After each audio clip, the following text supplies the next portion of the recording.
Okay, how is it Hello. going, everybody? Let's see.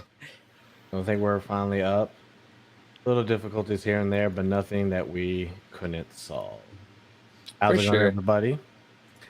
All right. So, since we're a little bit late, I gotta do something. Let's see. I have nothing on top of my head. Chris, is your turn. You gotta save it somehow. Saving what? Starting this podcast off? Yeah. Hello, welcome to Gaming Over 30. This is the podcast where we're over 30 and we're over here chilling and talking about stuff. We both had a interesting afternoon where we had to rush things to get this going today, but here we are still alive and going at it. So that's a good start for us. Deshaun Williams is the main host, and then I am the co-host, Christopher Moncada. And I actually want to talk to you about it. Maybe you haven't seen it, but I don't know if you want to look at it. We can start off this way. Did you watch the state of play for Final Fantasy 16?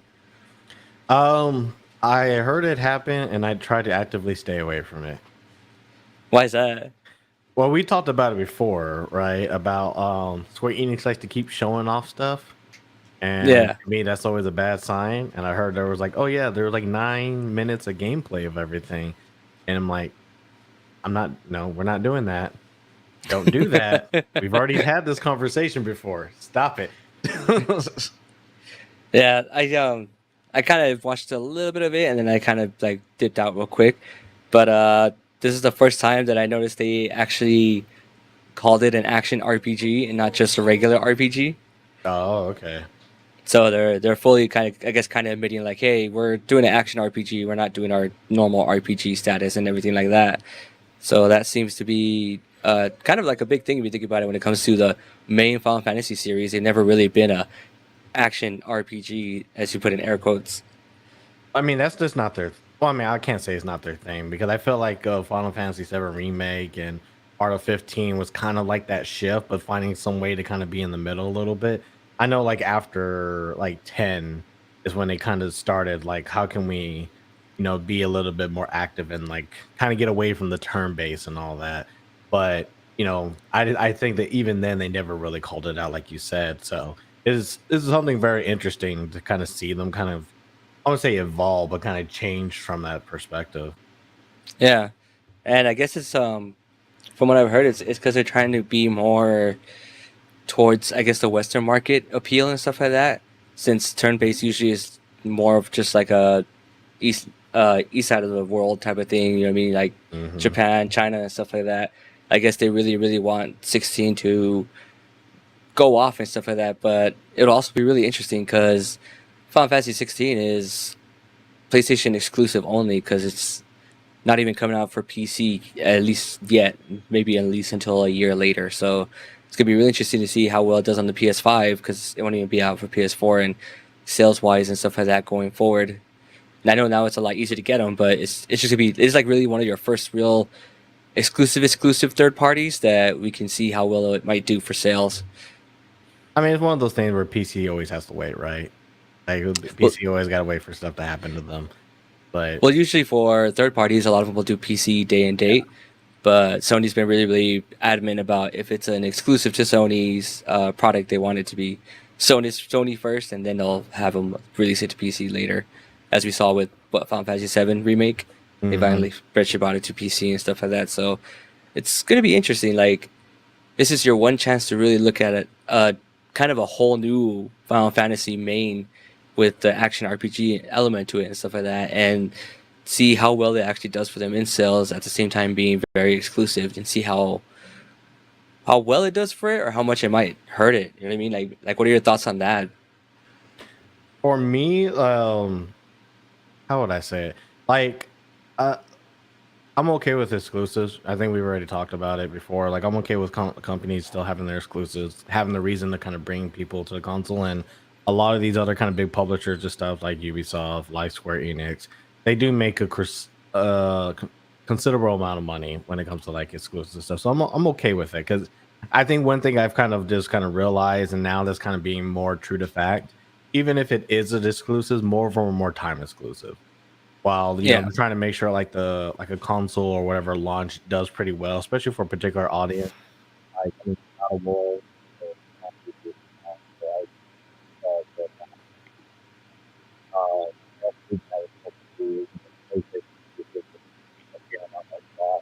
So it's just like one of those things that's like it's fine now.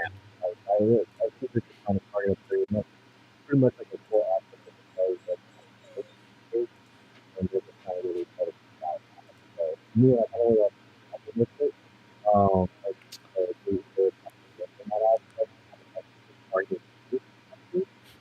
But I'm okay with it. I'm gonna have you try to repeat that thought because your mic went kind of robotic. Am I going out? Is it? Try it again. It was going perfectly fine, and then it went out, and that's one of the things it kind of does every now and then for some reason. I don't know. Maybe There my it whole is. setup is on, kind of like a day off today. It's like I don't know what it is because to me I sound like I'm yelling at myself. So, No, you're back. yeah. So TLDR, basically, I'm okay with it. It's pretty much a thing for me. And I don't know if you just have all the game consoles and the computer, then it's kind of like a non-issue at this point. I think we could all move to that utopia now. Just why not everything? I was aiming more to like, what are your like thoughts of how well it would do in sales, being specifically just exclusive to the PS5? And now that we're finally back into what we're in good standings with being able to get PS5s now and stuff like that this year, so that's a really good thing. Since it's one of those things that everybody's kind of known about for a while, it's not like a shadow drop. I think it'll be fine. Honestly, it's just one of those games where I don't think it really grows more because there's a bigger pool of audience. Because it's still an RPG and it's still a Final Fantasy title. That means people who only really like Final Fantasy games and aren't going to give it a shot are probably still on one console than the other. Even when we're talking about PC, when PC isn't really like, oh, like everybody kind of flows to PC for like these type of games and this type of fidelity and stuff like that. A lot of them are doing it for other types of games. Of course, that's just my opinion on it, but it's just one of those things. Like I feel like it's not going to hurt it as much. Yeah. I feel like just because we don't have Steam like in the pile, I really just don't feel like it's going to be like, oh my god, is it going to flop because of it? I don't think so. No, I definitely don't think it'll flop. I'm just really interested to see how well it does in sales and stuff like that. Because if I'm not mistaken, it took a while for the Final Fantasy VII remake to kind of like it did really good in sales and stuff like that, but to finally hit like a kind of high stone mile mark, it took some pretty good limited time to finally get to that point. And so I'm really interested to see how this one takes off since you don't have that audience of old pastime Final Fantasy fans, stuff like that, and then at the same time you're going with a whole new kind of look at it to an action RPG version of it, and then having it exclusive for just PS5 because we're all getting to this point where the older consoles and stuff like that are just not really going to be able to hold up to these type of games coming out now and stuff like that. So Yeah. this is for me it's like the first third party like exclusive I could see that having a chance to see, okay, let's see where these sales are and let's see how well they start doing and going forward and stuff like that. It's like a really good like testing in my own point of view. Yeah, because I mean, I guess I will say this to your point. Like, even old people who like Final Fantasy like 7 and all that are probably looking more forward to this game than we probably realize. Mainly because, the Final Fantasy 7 remake is what kind of precedes this. And I think there was enough showered of praise of how well Final Fantasy 7 was done. And if it's even like slightly like that, like slightly that kind of gameplay, slightly that kind of movement, probably a little bit more free form. Like I said, I haven't seen the trailer to see like how much they kind of changed it. But I think based on what they did for Final Fantasy 7 Remake, I think they know what's successful. And I'm hoping that like they just kind of do that, but just with a new story. I mean, they made me like something like as far as like a small part of a game because Final Fantasy 7 was 3 disc, and all Final Fantasy 7 Remake so far was probably not even like the first half of the first disc. And Right. you immensely liked how they kind of did the story, how they kind of had you kind of go and be introduced to characters. What are the things that you kind of really miss, or some of the things that you didn't really feel at the time. And now you like when you went through this experience, you're like, oh, ow, I don't think I like that. That was a little bit too real for a minute. And so I think they have all the pieces. I don't know what happens with Square Enix sometimes. Like I said, I'll complain about Forspoken like for how many times, but it's just one of those things where like this is the main title. This is kind of what I hope for Square Enix to do and kind of stick with and stuff, because these are kind of where I am more like kind of like a fanboy of the company. That's when they kind of like this. So I have the faith that they won't disappoint me, but with a lot of other stuff now, I still have the reservation a little bit. So that's why I'm like I'm not seeing anything, because they're kind of doing that thing. Like we all know about it now. You don't need to prove that the game's coming out at this point. Like we're like 2 months away now. Yeah, I think this is their last like hurrah moment to be like, hey, if you don't know what this game's going to be about, here it is. And I think that's what they really went for the showing so much gameplay this time, and Yeah. them finally coming out and going, hey, it's an action RPG. It's finally like kind of putting the nail in the coffin. Like, don't expect like turn based. Don't expect some kind of old school things. Like we're fully shifting the series moving forward, or you would think moving forward at this point, and it would make a lot of sense. Yeah, but I don't think they're gonna do any Devil May Cry anytime soon. No, for sure. So they, I they still won't think go it's gonna platinum. be. Yeah, they're still gonna be some kind of realism of how a game like that's gonna play. But I mean, I'm excited. Like I really do want to play it, because I do want to play a good Final Fantasy VII game, or at least have fun with a good RPG game. But for you, since you don't you still won't get a PlayStation no matter how much I tell you need to go get one. Um, how This you? might be the game. This might be the game that makes me want to get one, but Mhm. I'm also skeptical about the action RPG element of it and stuff like that. And the characters just don't look too like they're very not so fantasy like and stuff like that. And if they are fantasy, they're like medieval type of fantasy. And I'm like, I get what you're going for here, but I don't know if I'm with it. Like it's one of those things where I'm gonna have to definitely wait for the reviews to come out and stuff like that, and be like, all right, cool, I'm gonna get it, or maybe just wait and be like, I'll wait to get a PS5 still. It depends. They haven't done it yet for me to prove for a game for me where it's really really willing to get one. I was gonna ask you about that, because normally, I mean, excluding like the first Final Fantasy games, Final Fantasy has definitely take fantasy to be kind of like a different thing. It's not, of course, dragons and wizards and all that other jazz is in there, but I mean, I wouldn't really call like Final Fantasy VII itself being a fantasy setting. It's more like a technology gone bad kind of setting. And I think like a lot of the other games around that genre, especially like around Final Fantasy 10, 9, like they all kind of play like kind of like different roles and how they kind of treat fantasy. But I do feel like Final Fantasy 16 seems like you said, like straight medieval. Like it seemed like a Yeah. straight like old style Final Fantasy or old style fantasy in that aspect. So I was kind of wondering what your opinion about it. Do you feel like they're maybe going a little bit too normy with kind of like the definition of it, and making sure like they're just trying to like, oh, we're just trying to really sell this? I think they finally got to the point where they're like, they gave it to the person who did Final Fantasy 14 and stuff like that, which everyone like raves about and stuff like that when of like all the expansions they've done recently for that game and the story and stuff. So with everyone being so hyped about that and having this team being in charge of this main title, it piques my interest, because like if everyone loves the MMO so much of how well they've done with the story and stuff like that, which is kind of the thing you don't usually hear when it comes from an MMO, like, oh, the story is so good. You're like, what? The story's Mhm. good? You know what I mean? So there's something there to it and stuff like that. It's just it kind of throws me off, especially with the way they're doing the combat and stuff now, because it looks fun and stuff like that. Like I'm a fan of Devil May Cry and stuff like that, but when it comes to my Final Fantasies, I do like being able to choose my party to kind of control them and use them as I need to support me for the way I play and stuff like that. Yeah. And this one's kind of more of like you kind of have a party, but not really, and they just do their own thing and stuff like that, and then you just pretty much control your own person the entire time. And so it's more of a mind thing of being okay. I can see myself playing this game and stuff like that, but is this the game I want to play? It I'm looking for, or would I rather jump onto my Switch and pick up Octopath Traveler 2 instead and go with the kind of the more old timey style of strategy that way?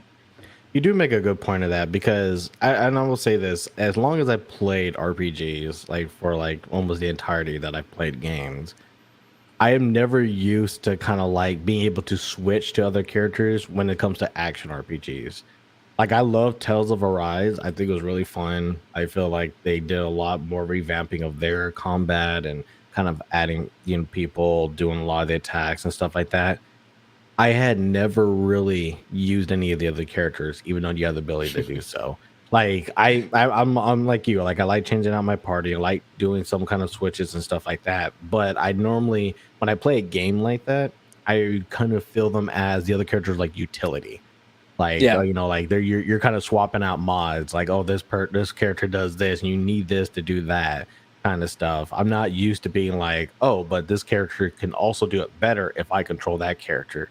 But then it's like, oh, but I got to pay attention to like a lot of like the different gear sets in a different way. I got to pay attention to the skill set in a different way. And then I got to learn how to use the character in a different way. And like, I'm not used to that motion. So I'm always like default the main character the whole way. And so like when other characters kind of go like that and you're like, oh, I do want to utilize all the different characters, but like I somehow don't or can't get across that barrier of like, well, let me go jump on another character. And I just kind of been like that. So I think that's why I like, games like Bravely Default and stuff like that, where it's like you're always going to use the same characters. You can switch out what the characters do and stuff. You can change out the type of magic and stuff, but you're always using the same characters, and your strategy just evolves around, what can we do to kind of make some stuff happen and later down the line. Not, oh, let me make sure like my other character is actually on par, or else I'm just gonna get nuked. So like I'm just not really used to that personally. Yeah. And when it comes to like getting the PS5, like my original thought was like, okay, Final Fantasy 16 is going to be the one that makes you want to get it. And then like now after seeing some of it stuff, I'm kind of like, what if I just get a Steam Deck instead of the PS5 and then just wait a little bit longer for the PS5? There's already some rumors going around about a newer version of it being built. That thing is gigantic. It's barely gonna fit in my room. I'm gonna have to get a wall mount for it to at least be able to use it. At the same time, I'm the opposite of you, where I don't need the disc version. I could just get the digital version because I have my Xbox for any actual Blu-ray disc I want to use, and Yeah. so it's like I don't have to get the disc version of it. So I could get it cheaper that way. But then all the way they're bundling the PS5s now are pretty much with the game, and I don't know why this is who I am and what I am when it comes to these games, but like it's usually bundled with Horizon or God of War, and I go, man, those games are supposed to be really, really amazing, but for some reason I just don't get the itch to want to play them, and that's why it's always been so hard for me. And because for PlayStation, for me, when I used to love my PlayStation stuff without, it was more for all like the RPGs and fighting games and stuff like that, and now I can get a lot of that stuff just on my PC for the most part, or on my Xbox and stuff like that. So it goes, all right, cool. Like I'm kind of covered for most of the stuff I used to use a PlayStation for, and they're good as their exclusives really, really are and stuff like that. It's just for some reason they just don't, I guess, vibe with me. And maybe it's because I look at them like, oh, this is gonna take too long to beat and stuff like that. But then I'm over here playing Cyberpunk, which is and doing like every side mission and stuff like that. But it's just really, really weird where how my mind works, stuff like that. And two, I just don't like the PlayStation controller. And it's not that I hate it or anything. I don't think it's a bad controller. I just like the joysticks next to each other just don't work for my thumbs. And for me playing drums and using my hands my whole life for work and stuff like that, like I actually get so my thumbs start hurting because I have to use the joystick like that, which for my hands just naturally for like the Xbox controllers or most other controllers are like offsets. They just feel more comfortable to me and I don't hurt as much. I think it's a little bit easier for me because I've been such a PlayStation buff for the longest time that I hate that I don't have the directional pad on the farthest left. Because I feel like if you Gotcha. have the directional pad in the middle, it's kind of useless. Like it's only there for like switching options, not actually for movement for me. While a joystick, as long as there's a joystick, you can easily move it around whatever you kind of need it to. So like I'm used to that. So for me, like I mean even now like I got my computer controller as the PlayStation now because some games kind of like Multiverse is a little bit easier for me on directional pad than the stick in that aspect.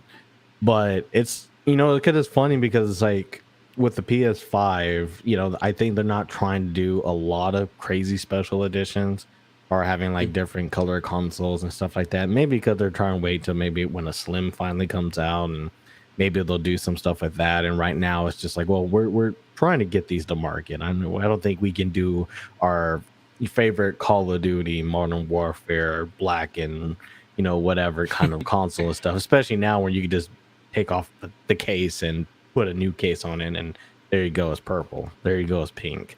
Like Yeah. you don't have to like buy the special console anymore.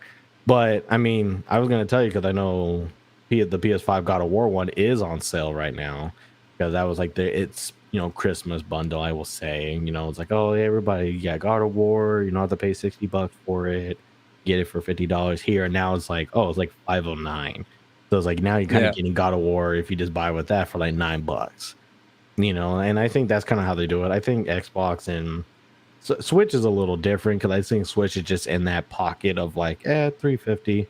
It's still not as expensive as the other ones, and some people just like Splatoon over Pokemon. Like it's just a thing. Get yourself the Mario special, but Oh, that Legend of Zelda special edition looks so good, and I almost pulled the trigger to pre-order it, but I'm really stuck in the middle of wanting to get a OLED Switch because I want an OLED screen so bad, yeah, but at the same time, like they have to be coming out with a new Switch within the next year or something. Like it's got to be soonish because that thing's just starting to chug a little bit. You know what I mean? it's really hard because I mean, since I already have a collector's edition, it was hard for me to get to even the Pokemon one, even though like when I compared it to, I probably would have liked the new Pokemon one just because like the color scheme and the fact, like you said, it's Yeah. OLED. And then I saw that you can still get the Legend of Zelda one pretty much from a lot of people, mainly at Yeah. Amazon right now. But it's still one of those things where it's like, still money. I already have a Switch, and I have a collector edition that I don't want to get rid of. Like it just be me just buying a whole new Switch just because I like the two things, color aspect. So that's why I'm like, I'm just kind of holding myself back until they release the new one. But it just doesn't seem like Nintendo has a lot of plans for it because everybody, even when they did the OLED version, everybody thought it was going to be something crazy. They thought, hey, I'm gonna have a big battery. They're gonna address all the issues I had. They're gonna fix the joystick, and they said, nope. Nope. You're gonna get a screen that's gonna eat your battery even faster. Yeah. At So least they came out with like that mid version that has like a better chipset, so it doesn't waste your battery as much. But then they put the OLED screen on it, so I'm pretty sure it's kind of just back to where it was. yeah, because it's just like they released the other Switch where you don't take off the Joy-Con stuff. Like, oh, it just make it like a handheld that's better in your hand. And honestly, I don't really feel like a lot of people really went for it after a while because I think people just like, no, I kind of like the original Switch. Like, I like the idea of having two joysticks, and then I'm always have a two-player option kind of thing, like to Yeah. play games and Mario Party and all that. So it's like, it's kind of that's why the new one came out with the OLED, and it's one of those things. I don't think they're probably gonna put out a new console for a while.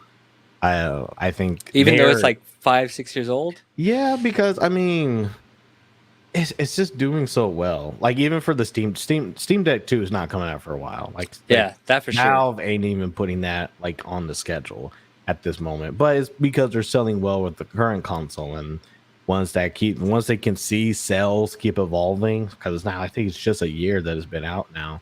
Once Yeah. those sales keep evolving, then yeah, like they'll probably see it. But right now it's like not all their games support it.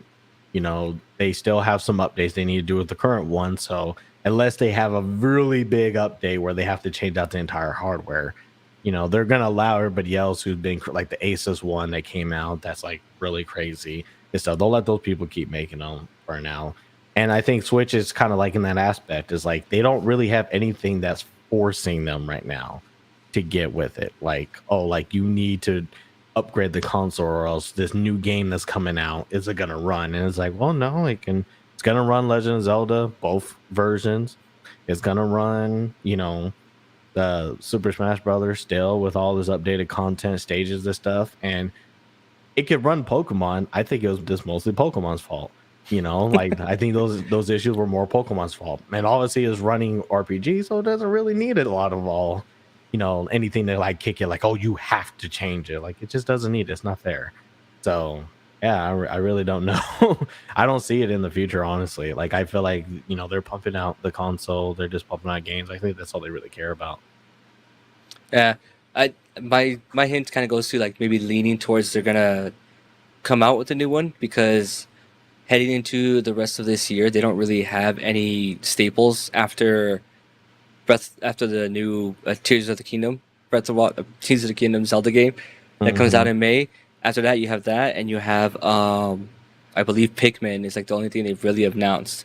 And so I'm really interested to see in the summer if they have like a big Nintendo Direct, and at that point they gotta start announcing some bigger games that they have to either come out for the fall because you don't really have that like big fall selling game to help push more of those concerts out, which is a Yeah, weird thing to say, other than pushing more of the Legend of Zelda.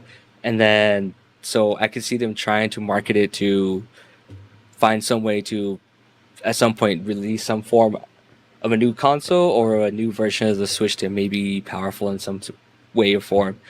And then you brought up that Asus wannabe Steam Deck. That thing looks nice. Like I want to wait for reviews about that thing to come out because then I might want to go with that instead of the Steam Deck, just because I'm a fan of like white looking things and stuff like that. You know what I mean? Like it has such a nice aesthetic. But then I get yeah, really scared because then it's gonna get so dirty. Like I know it.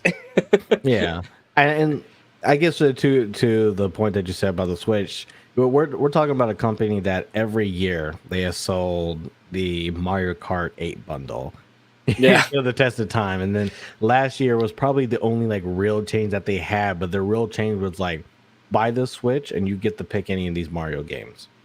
Still Mario Kart 8, but at least if you already have it, at this point you could get Odyssey or something. It's like, so that's why I'm more like this is a company that's like their holiday bundle is pretty much so predictable that they're not going to really change anything.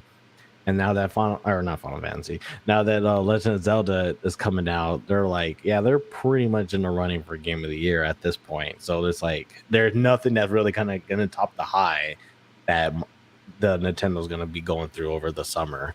So I definitely say It's true. I feel like with the movie coming out and the movie killing the box office, Yeah. like just straight up saying like, okay, Pixar, you got to go away now. Like that's a pretty big accomplishment at this point. And then having this game, and then they ain't worried about shit. Like I'll be honest, like they're gonna be just kind of running money until it kind of just pumps at this point. Who would have thought if you make a Mario movie that kind of looks like the video game and kind of does all the tropes from the game would actually work out pretty well in sales? Who would have thought? I mean, they put a little bit more effort into it than that. And I still haven't even seen it. I just know basically from what everybody's been talking about it, the fans and all that. It's even when like Rotten Tomato was like, this is kind of mediocre. Everybody's like, oh, shut up. We're here to watch it in a Mario movie.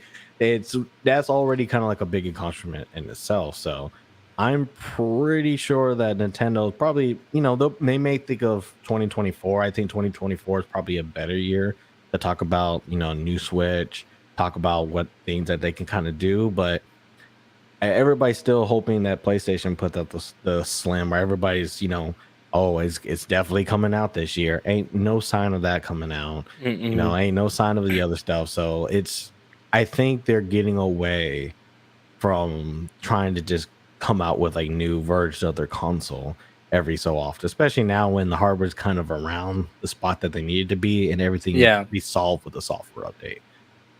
yeah. I really thought because like going back to the PlayStation and having like their collector's edition stuff like that, I thought they Mhm. were gonna do a lot more with the faceplates because they made it the whole thing. It's like you could change the faceplates out, and then like you said, they came out with different colors and stuff like that. Which I think is a cool idea. It kind of is like a throwback to the 360 when you could change the front faceplates of the 360 and stuff. And you got a lot of really cool designs and stuff like that that came out that way. I thought PlayStation would kind of go moving forward that way. It's like here's a cheaper way to have to be able to sell like a console looking like the game that you want to buy and stuff like that.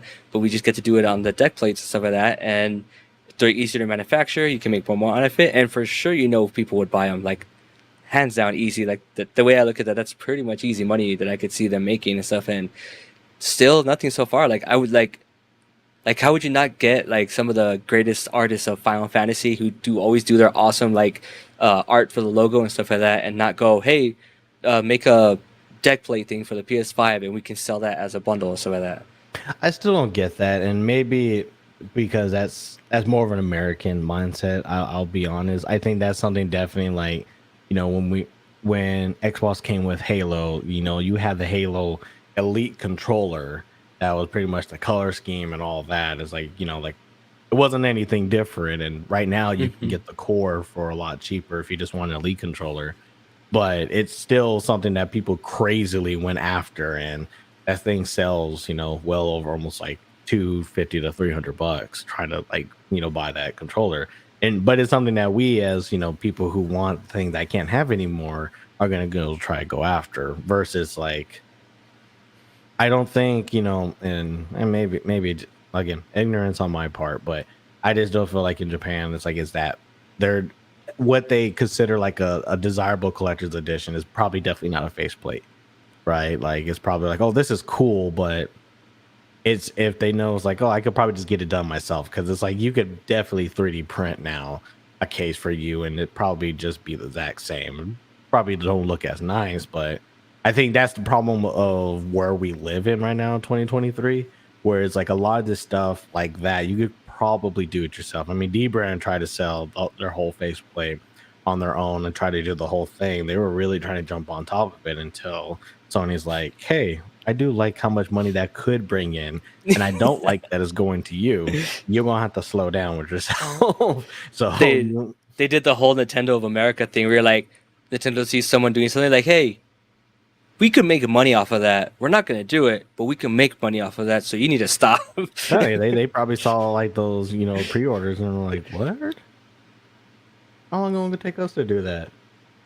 Okay, you stop. That's basically how that worked.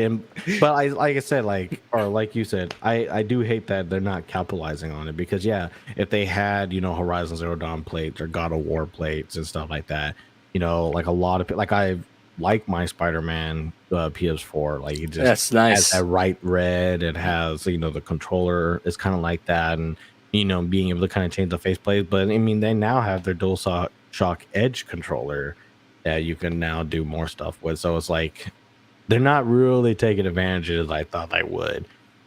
Especially after the whole thing, like what would be the point of blocking Dbrand from selling something if you were just gonna be like, oh yeah, we're doing something similar. You'll enjoy it when you enjoy it. I was like, we put out a couple of colors. Yeah. I will say they did put out better colors for the PS5. Yeah, they did. Those are really nice. So it's like those have been like nice collectibles for me. Like I don't know, but I do miss like the Xbox day where like you could get like a Titanfall controller and it's like actually designed. I do miss those days. There's this one artist I follow on Twitter and stuff like that, and he does controller designs and stuff. And his name's I think it's Pope Art, and he does mostly like Xbox controllers. He posts stuff like that, but he does like some amazing art on them and stuff like that. He'll sell every now and then. And I think one of them was like it was like a Needler inspired thing, and it looked so cool with like little stripes going across it and the pinkish purple neon colors on it and stuff like that. It's like, dang, like that's dope. That's pretty talented. Like I want to buy that stuff, but then that stuff's like almost the price of an Elite controller just because you're paying for the artist's work of doing all that. And it's like, I'm not gonna do that, but it's cool. Yeah, I mean, that'd be cool to kind of do it. I mean, I've been wanting to do it for like a gaming over 30 controller just to have one displayed. But yeah, like when you start adding the artist price on it, and you're like, oh, it was a cool idea why I had it.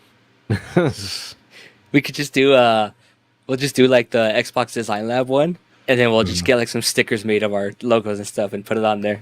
That was the kind of way I was gonna go, because I was all like, "Oh, green, purple, black. Oh, that's not that hard. I just need to figure out what goes purple, what goes black."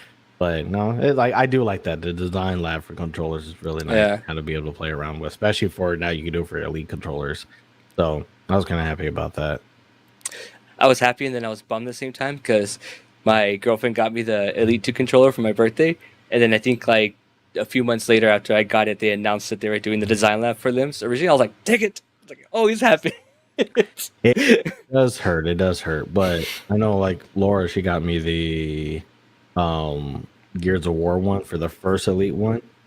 And it's like Nice. I'm not letting that thing go. Like it's probably like the Yeah. most. It's one of their most unique controllers that they had ever come out with and stuff. I'm still trying to hunt down that Halo one. I'll probably get it one time, but I just couldn't bring myself to pay such a ridiculous price for it. I was like, yeah, I want it, but I don't want it that bad. It's just a controller. Yeah.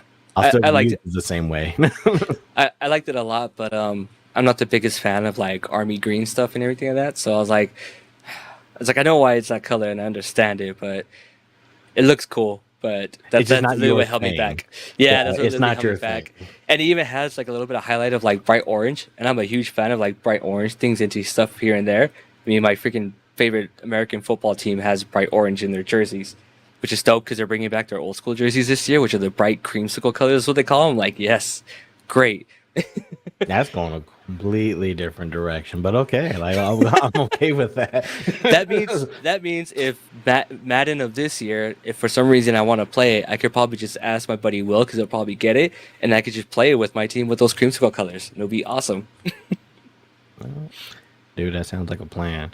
When I mean, that it's funny that we're kind of getting into controllers and stuff, but it's just kind of one of those things where it's like, we didn't really used to have that back in the day. Like we used to have like different controller, but it was more controller evolution. And then I think we got to the point where it's like, oh, we do like to have colors that kind of represent us. And it's like, oh, it's nice to I like red because red's fire or whatever's red. I like, I'm not a plain black white kind of person, blah blah blah. Like you always wanted like that kind of odd, like the same way with your phone, like, oh, I need to have the red iPhone. That's my jam, that's my stuff. Now we're just kind of like I'm collecting controllers like I'm collecting Pokemon. Like it's like I know I only play single player games, but why can't I have 5 controllers of different colors? Like I could just like hook them up to different things. Like it works Yeah, so well. And, like pink's not my favorite color, but I mean, this actually looks really nice. it's a When you nice kind of like pink, dude. bring it Yeah, out, it's like, huh, I got it for like $30. I'm not gonna say no to that. Like, yeah, heck yeah. these things are Especially when you 60 could get them bucks. on sale. Yeah, so I was like, oh, I mean, and I'm using it right now, so it's not like it's going to waste. But yeah, it's one of those things where it's like, oh, we're at that point where now we're just collecting to collect. It's And like it's we're funny not because shameless like anymore.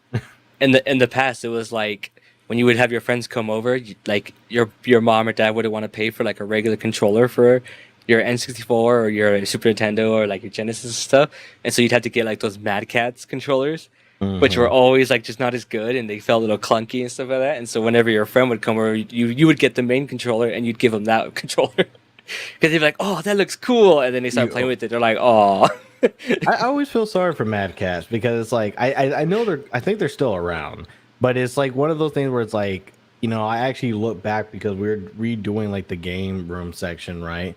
And I realized how many like 1-to-1 ratio of the Mad Catz GameCube controller and just the official GameCube controller. And I was saying like, wow, like just like the difference between these controllers of like how they always fit like different hands and how they always kind of yeah, had jank. And I remember I used to like one, and I think it was because it's small.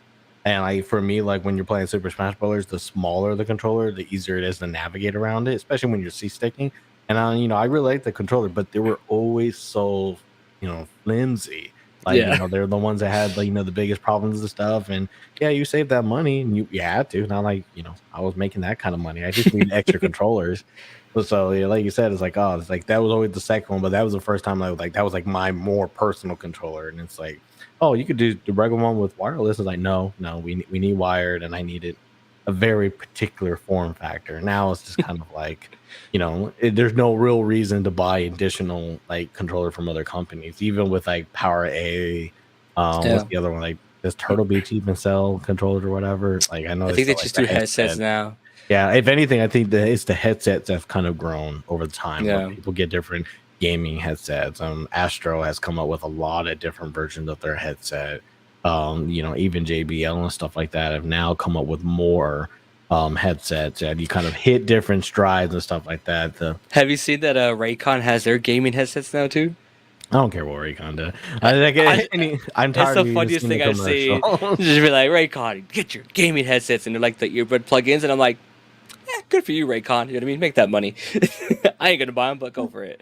I mean, aren't they just like white label headphones though? Like they're not like they're particularly manufactured. They're just like, I like this headphone, Raycon. Just put the Probably. sticker on it.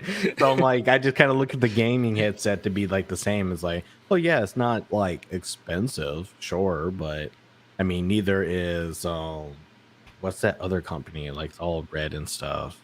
Like the Oh, X cover, Uh, HyperX. HyperX, yeah, like they're definitely like taking over like the more cheaper market and stuff. So it's kind of like it's hard for anybody really to kind of jump in when you can either your options are Astro to HyperX or say I could do better and just get a real headphone.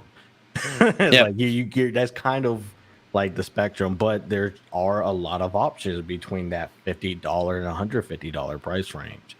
So it's like it's crazy how stuff has kind of gone over and how they kind of switch those kind of nice kind of things. And I think that's important because I think audio, as much as it hasn't really evolved for games, I think gaming take vastly more kind of benefit from it. I think a lot of Oh, stuff where it works out really well. And if once headphones start getting better by appreciating it more, I think it works out really well. I still need a pair of Astros personally just to have. Me too. Pair. Yeah, I've heard nothing but good things about them from anyone, everyone, streamers, a couple like coworkers, stuff like that had them and stuff like that. Like, I've heard nothing ever bad about Astros and stuff like that. I think my only issue with them is sometimes I just think they look really ugly, and I'm like, Some cases because like I use these and it's because they have soft combs. It stays on my head, but it's not trying to choke me nor try to decapitate me. I Decapitate. Yeah, I'm not even gonna say it, but it's one of those things where it's like it's not like pressure, kind of like the Audio Technica 50Xs, and it was funny because like I have a coworker. I'm not sure which one she had, but she has some Astros, and they had the boom mic and all that, and she sounded really clear, like really loud, clear. nice. And I was like, oh wow, that's kind of pretty. Like I normally would do like a microphone or something for like work. That's how I kind of get the clarity kind of going. But it's one of those things where it's like, yeah, I was really surprised about how loud they were. And even Laura, she uses my Corsair, the big wireless ones, the RGB. She uses those for work because like they actually work really well for like just calling people, try to do work. Yeah. When you can just get up and walk around and stuff. So it's like sometimes the gaming headphones have pretty good applications in other categories because some other categories just haven't evolved in that case without paying like $200 to $300. Yeah, it's like I think they're a decent pair of headsets. I bought them when they came out. The Xbox wireless headsets they had come out with, Mm-hmm. and I had my buddy Will. He ended up getting them because I got them, and he asked how they were, and I was like, I liked them. I was like, my only complaint was that they end up hurting my ears too much because they're a little too tight, and I have kind of big ears, Mm-hmm. so they point at the top and it kind of holds it in too tight, so I can't wear them as long. But it was kind of cool to have like my first set of headphones where like I could be playing a game. And then it would connect to my phone too. So then I would get like a call and I'd be like, where the hell's that sound coming from? I'm like, oh wait, it's my phone. And then what's it called? Oh, what is it? I would be like that's where I ended up realizing like, oh, I could just like play a game and then just listen to a podcast on my phone at the same time and just do things like that whenever I'm doing like monotonous things where I don't really have to think about it or hear the audio. But once he got those headphones, I told him to pay for the 3D audio, the Dolby audio sounds and stuff of the Xbox, and he was like, "Well, I mean, it's cool, but I don't think it really make a difference." I was like, "Trust me, it's gonna make a difference." And then he did it, and then when he had those headphones on, he realized he's like, "That's a complete game changer for me now." He's like, I still play games with my soundbar and stuff like that, but he's like, a lot of times if it's a really really game, really like he went into Hellblade, and he was like, I put it with headphones on, I had the 3D audio, and he's like, dude, it changed my life. It changed the way I've ever viewed of games and stuff like that. And it's like, yeah, man, those headphones or like the 3D audio stuff like that does a lot for games nowadays, and they're trying to push more and more into it. I will never appreciate a feature more than the headphone jack and the controller, because like when we got our first apartment, and it's like you really can't play stuff loud. Me, I have big speakers and stuff, and I want to play them over a certain thing, but when you're at 2 o'clock in the morning, you can understand we all want to be respected, and also I don't want to wake her up. So it's like I I didn't really do it a lot when I was at, the old house, and I was just like, oh, it's like I just turn it down and be fine. But now, like when you can kind of like eliminate kind of like the sound rumbling and all the other stuff, but also have a better experience when you're just plugging your headphones in, you're just like, why would I not doing this sooner? This Yeah. is this is actually pretty dope. It's like even when you have like bad headsets or like they're cheapo, like stick them in your ear and hopefully they don't shake so much they just fly out. Even then that was still like a better experience than like doing your TV speakers. And you're like, oh yeah, this makes a lot more. I'm hearing a lot more stuff out of this game. So that's if there's any feature I appreciate in the controller is being able to connect your headset to it. Yeah, absolutely. Um, it was a hard time for us when the 360 had like that adapter thing you had to use because it didn't have the actual like headphone jack plug in, and it was like, Mhm. why? And then they finally went, let's make these new controllers with it, and there's like, thank you. Well, they started with the Xbox One, right? They were still having like a particular connection, and it was Yeah, just like, why? I don't understand why make it proprietary. Like it just doesn't make any sense. Like you don't need to do that, especially. And it's weird because like you would have to buy a very particular headset for Xbox, but then on the other side of the scale you could buy the one headset that was PC ready, Switch ready, PS whatever ready. Like yeah, it was just like it just connects to everything, but you had to get the Xbox only one. And it's like I never really understood that. And I never really took the time to like invest in some thought into it because I was just like it had to be something. But the only thing I could see is the fact that 3.5 millimeter headphone jack was scary to them. Like I just don't know yeah. what else could have been. I think the only thing I honestly think of was just the way they kind of designed the controller was maybe just the design of putting the jack in there was made it just like, oh, it's gonna be too big. We could just take it out, and it's like, I mean, I get that, but like I know phones do that nowadays, but I sure do wish my Pixel 7 Pro had a 3.5 millimeter jack in it instead of always having to just do Bluetooth or a C plug-in. You know what I mean? Like, I would like to be able to still charge my phone sometimes and listen to my headphones and not have to be on Bluetooth. I would never be on the team of getting rid of the headphone jack on the phone. Like even Yeah, with me, that I've had to kind of adapt to it, and I'm okay using wireless headsets and stuff like that. Some of the times they're just a lot more convenient. But like if I really wanted to jam out, like I'm plugging up with these headphones. I have a amplifier because on some phones they just need an additional help and all oh that, yeah, and you really can't do that over Bluetooth. Bluetooth doesn't really like fix a lot of the problems, especially if the source device doesn't really have it. But to me, I'm all like, it's still no. I will not agree with anybody when they say like, oh, they were just trying to save money, or they're trying to save space, or they're trying to say it's like it's literally this much into the phone. Is like the battery is like 5 times as big, and the battery just keep improving, but they don't need to be like literally the whole width of the phone. Like you cannot tell me you cannot find space for this and then still yeah, charge me the same amount of price. I'm not okay with that. And so it's like you said, like using USB Type C for everything it is a dream, to be able to kind of charge, connect to the computer, do this kind of stuff, and maybe wireless might help out in the future. But when it comes to headphone jacks, like I need my headphone jack. Like it sucks when you don't have one, or like when you're like, oh, let me just do the shit. And then when you pick up your wireless headphones and it's like, oh, they're dead. And then you're yeah. trying to, just move on. You're moving on like these stages of grief. I mean, you could have just been like, all I had to do, or all I wanted to do was just listen to a song or listen to what somebody said. But now I Yep, can't. yep. Um, That was death right there. How do we even get to this part of the conversation? You started with Final Fantasy 16. Now we're talking about game paraphernalia. so what happens when you gotta wing it sometimes. You just start going on your rants. And that was the one we're on today. Is that why we don't have a title for this episode? It's just like, yeah, we don't know what's going on right now, but we definitely show how we could go onto a tangent. Oh yeah. What was I remember? Speaking of peripherals, like I had a for my Super Nintendo, I had like a Mad Catz controller, and it was one Mhm. of it was a see-through one, so you could see the inside of it and everything. And then I remember like when I was a kid, it had like that turbo mode on it where Oh you could yeah. click it over, and I had no idea what it was. And I was playing Street Fighter 2 when it happened, and I was like, let's see what turbo mode does. And I put it on, and he's like, I had Ryu just started to punch all crazy, and I was like, oh my god, I think I broke it. I had to like get my brother-in-law, and I was like, I don't know what I did. And he's like, you just turned on the turbo mode, you idiot. And I was like, oh. And then like it was always one of the controllers where like it kind of broke at one point. Like Yeah. it still worked, but it had a crack in it, and then like I guess some piece somewhere in it came off. I don't know what it did, but you could shake it and hear it. If the controller still worked perfectly fine, and I was just like, well, it's lasting me and it still works. But whenever my friends Mhm. come over, that'd definitely be the controller I would pass off to them.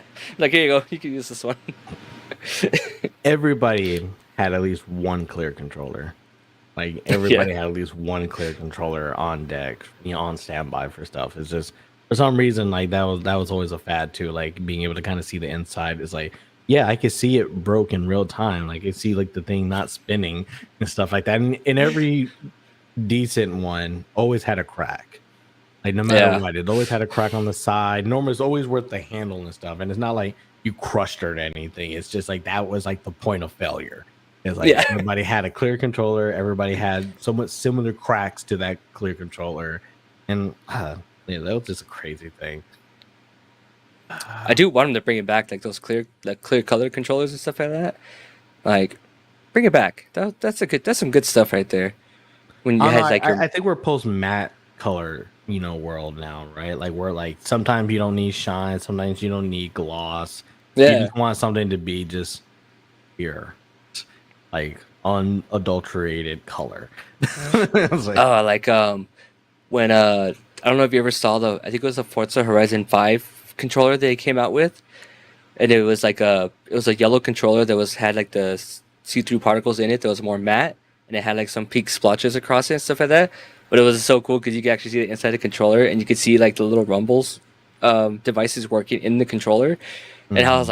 like, I wanted that controller so bad, but at the time I was at the house by myself, so I only had enough money just to survive. And I was just like, I'll never get that controller.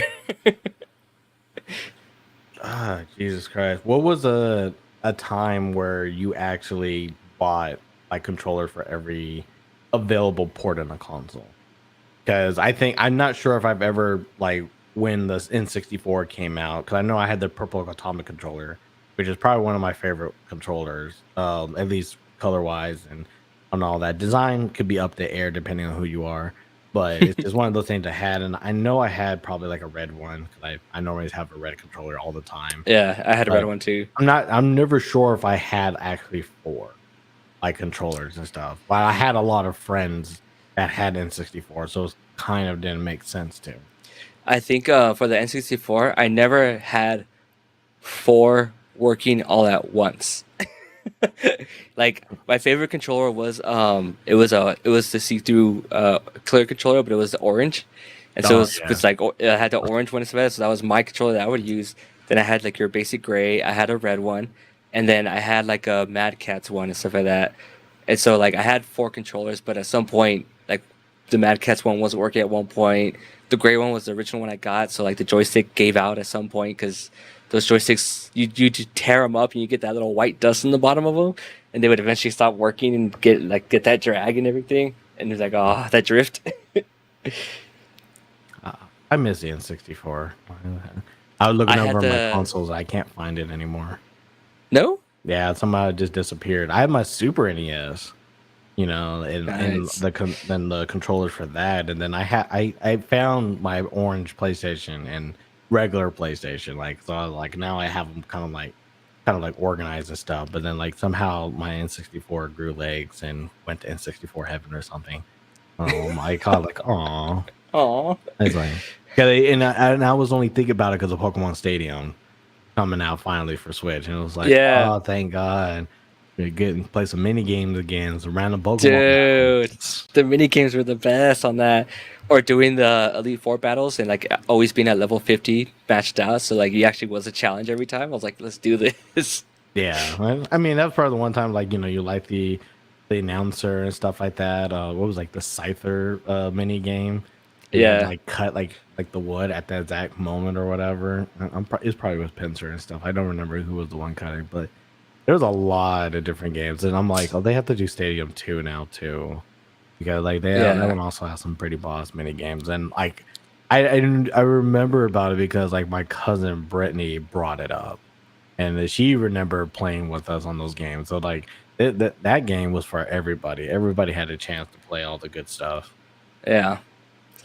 And I remember for my 64, I had like one of those big giant blocks at the end of my controller for like for it to be able to actually vibrate and rumble. And then it had Mhm. like the slot on top of that where you can stick the memory card into it. So I Yeah. had this giant over heavy thing on my controller that I would play with all the time just so I could have it rumble, especially for my Star Fox 64.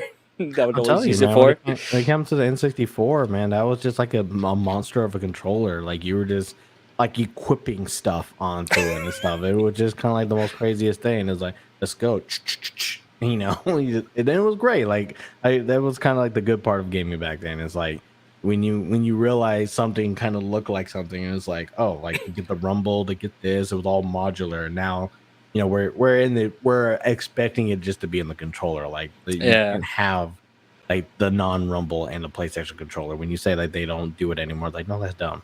I was like, don't release the controller if you can't do a simple thing. Like we're not people aren't gonna go back to modularity anymore. But I just remember that one just being like, okay, we got to get the thing for the Game Boy game for our Pokemon games. We had to get the other thing to do this, and it was like just like all other kind of random stuff that was happening in that. Did you ever go to print out your Pokemon Snap pictures at the kiosks, at the stores and stuff? I don't think I've ever did. No? I know I played Pokemon Snap, or I definitely like the Game Boy kind of thing. I think I used to do like the printer from that. Oh, You know, yeah. and then that was just kind of like an interesting thing at the time. I still don't know why it was ever like a thing, but it's like that was an interesting time to be alive. But Oh, yeah. especially when they're always like a black and white and not the best, you know, quality. But it was fun. It was like, Yeah, I would always print out my Pokemon Snap pictures when I could get a chance.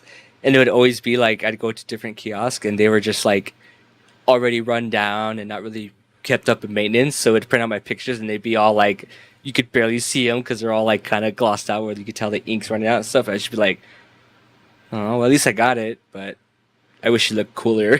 mhm. Do you buy controllers for like your Switch now? Like the crazy extra controllers or I like have, more Joy-Cons? I have not. I've been like wanting to because like originally I used to play it 90% in dock mode, and then I've gone to the opposite now where I only play in handheld mode now for the most part. And I've seen a couple like really cool design ones of it that are really good where they get to connect on the actual Switch, kind of like the Switch controllers, the Joy-Cons, but they're like bigger and thicker and they make you feel like a more regular controller. And I was like, man, that'd be really nice to have because like the Joy-Cons end up hurting my fingers just because they're so small and it's like, I just feel my thumbs cramping up and getting into that little spot when I have to hit it. It's like, oh, Mhm. Well, cause it was funny because I tried different controllers for the Switch. I have the Super Smash Brothers like Pro controllers. But I was able to like hunt those down. I think I have like two that I kind of use just because it's nice. But I feel like they're so inconvenient to use additional controllers for the Switch because it's like, yeah, maybe like the none or yeah, well the handheld Joy Cons aren't like the best controller, but they're over the bar of usability. And for like the games that you're playing for the Switch, that is not Super Smash Brothers, it's really difficult to be like, oh, does this not really work? I mean, yeah, it's maybe not the most aerodynamic controller that you can get, and if you really wanted to, you could get the Horai like Joy Cons or whatever. But it's like this still works, and I was just replaying Legend of Zelda right now because I wanted to really kind of beat Breath of the Wild before the next one comes out, and I was like, I really don't have an issue using this control scheme for this game.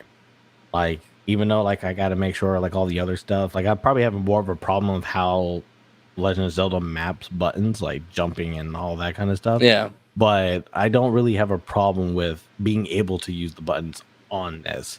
And so it's like you find it very inconvenient to really like, oh, I got to charge this controller, I got to hook it up.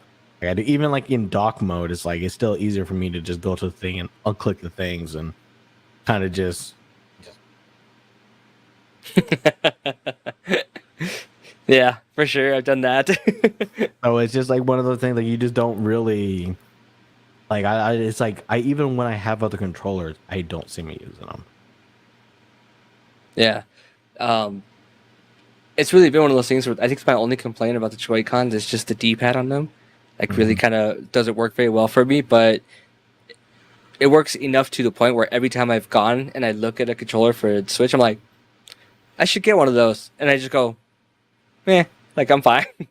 Like the Joy Cons work enough for me, even though I complain about them and I struggle a little bit. Like they work. I mean, anytime I ever played Smash with friends and stuff like that, I would just use the Joy-Con and do pretty well in that aspect, which everyone thought I was crazy. But I don't know. I just made it work. Like sometimes you just gotta roll with what you got, and it works for you.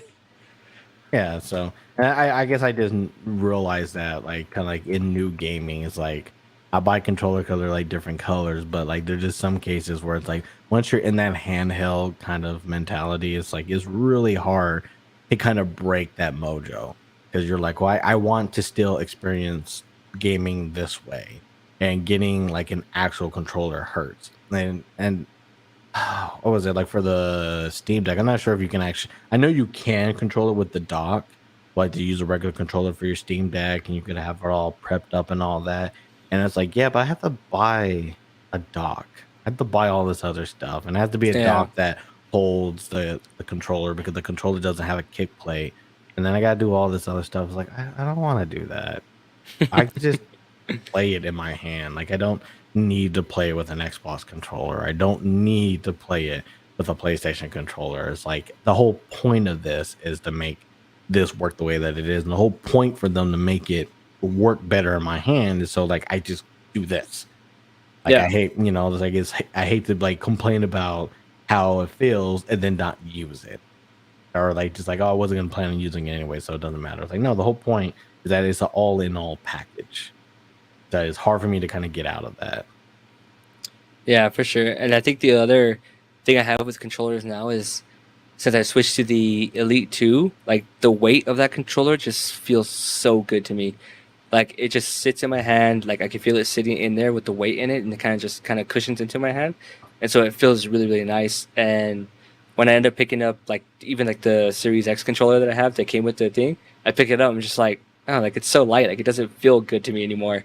And then I think that's why I like keeping the Joy Cons on like the handheld mode for my Switch. Is because I get the weight of the Switch in there, so it just sits Yeah. in my hands, and it's like okay, that feels good. When I take the Joy Cons off, I'm like, oh, it feels so light. Like I've gotten used to a heavy controller, and it feels good.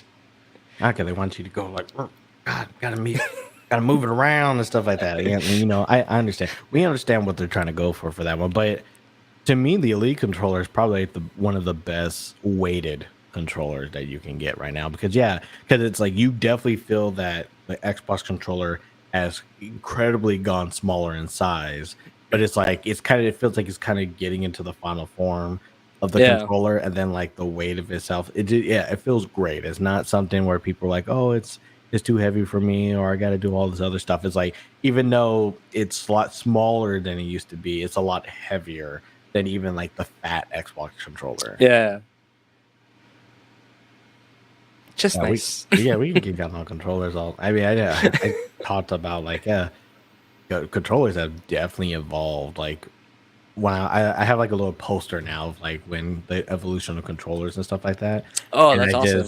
I just saw like, I could see where kind of like some of this gone, or where we went from joystick. One controller that I still need to buy personally for me, and that's a fight stick. I still don't Me own too. like I own the Injustice fight stick, or like when the first like collector's edition for that. It's like one of my best collector's editions. It was like they gave That's you awesome. a fight stick. You can't really ask for anything better. At that point, Yeah. you don't need the CD, you don't need anything else. They gave you a fight stick. And Only it thing it looks really nice too. it is. It's really like over these years, it still holds out, and then it's still you could still play it, but it's like you can only do it for like the NetherRealm game. That's the only thing I don't like about it. Like it's hard for me to. You can't use it for like Street Fighter or anything. It's like programmed to be like you can only do it for this. But I'm like, it was still pretty boss, like to have like a fight stick and stuff. But I don't count that as like the same as a Hawaii fight stick. Like, and I just Yeah, never went out and bought a fight stick. That's probably the only real controller that I haven't actually gone out of my way to buy. me too. Maybe I will for Street Fighter 6. Like not right there, but maybe in the future. Maybe because I've always wanted to get. I mean, I used to be an arcade player when it came to like a lot of the fighting games and stuff like Hmm. that. But I feel like now, like when I play Joy-Con or joystick, kind of games and stuff, I feel like I'm really heavy. I'm not really light when it comes to kind of using the joystick and stuff. Like I'm just kind of like jerk, jerk, jerk, jerk. It's all like just do it. Like I'm not, why are you not doing it? And you have to be really precise on that, or else you'll just make more mistakes. So it's like I'm used to like the old heavy kind of style of fight sticks. So it's just one of those things where I do wish, that it's like I could get one. Like I could probably get one now. I just like I haven't actually bought in the fight stick. Yeah, I only want to buy it when I know I'm going to be consistently playing fighting games more often. And right now, that's my main goal is Street Fighter 6 is going to be the one where I stick with it, I play with it. I want to actually get good and get good as my girl Judy because they designed her so awesome for this game and stuff like that. And you know they're going to have awesome costumes come out in the future. So it's like, all right, like I'm in it. I also have like a group of friends who are really into Street Fighter too. So it's like I have people I can play with and get better with. Mhm. And so now it's just a matter of like actually me sticking to it and doing it and be like, all right, I'm gonna stick to this and actually learn it. I do want to get one for Tekken. I think the new Tekken looks really amazing. It looks awesome. And so, and it's funny because yeah, like I have every reason to buy a fight stick because I'm definitely gonna own these games. It's not really a question, but it's just one of those things where it's just kind of like, it's not, realistically, it's $200, and then it's all this Yeah. stuff, and then it's like I then have to go through the trial and then they're in the training period and stuff like that. It's like I don't know, like I'll never find one for like $30. Like I've never been in a bar where like, oh, I'll find it for $30 and I get it. No, that stuff is always expensive. Like Yeah. I just it will never be in the clearance section for me one day, just where it's like, oh, it's just heavily discounted for no reason. And then it's also like a big purchase too, because like if you get a fight stick, that means if you're gonna go play with friends, you're gonna take it with you. So you kind of also want it to look kind of cool at the same time. So you just don't want to get some janky one and just be like, hey guys, show up with this and be like, ah, get embarrassed. Well, I mean, it is a sign of dominance in a way where you're like, you just come up and it's like, oh, we're all playing playing party game and stuff, and you just go, no, there are no games here.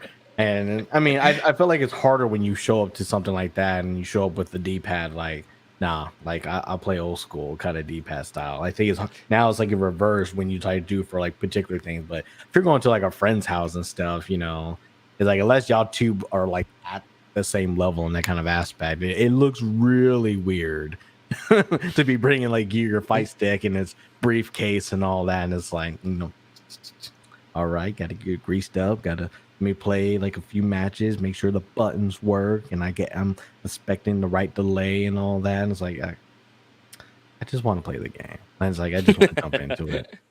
We ain't here for all that. I feel you. It's it. 2023. We'll get fight sticks. We do. I owe it to myself, even though I want to buy more, shit I don't need to buy. But it's like that's why I was like, I wish, if they do MK12 or Injustice 3, it's like just give me another fight stick, but just make it so I can play everywhere. That's the next collector's edition. You know what? I'll say it. I don't need another statue. I want fight stick. So I want something that's like just gonna There you work. go. All right. Well, I think it. I mean, we're late, but we did go over time still. I guess it's kind of what we do. It's like, but I had fun. Like I wasn't even thinking about talking about controllers today, but kind of, that's a good topic to get into because that definitely shows our age a little bit. Yeah, for sure. But to address all you good people out there and stuff, everybody, thank you for sticking with us. I know we're a little bit late, but we do appreciate you for joining, watching, getting into the conversation. And if you're also seeing this, on later down the line and stuff, thank you. Hopefully we'll see you next time on Friday. And just kind of one shout out, we do have the first interview up. So if you do have time, or if you haven't seen it yet, please go watch it. give a shout out and thank you, Emma Anderson, for actually doing that interview with us. We still got 5 more waiting to show for you. So again, if you haven't yet, like and subscribe, get that notification bell going, and we will definitely see you next time. But all in all, thank y'all for joining the show, and you take care now.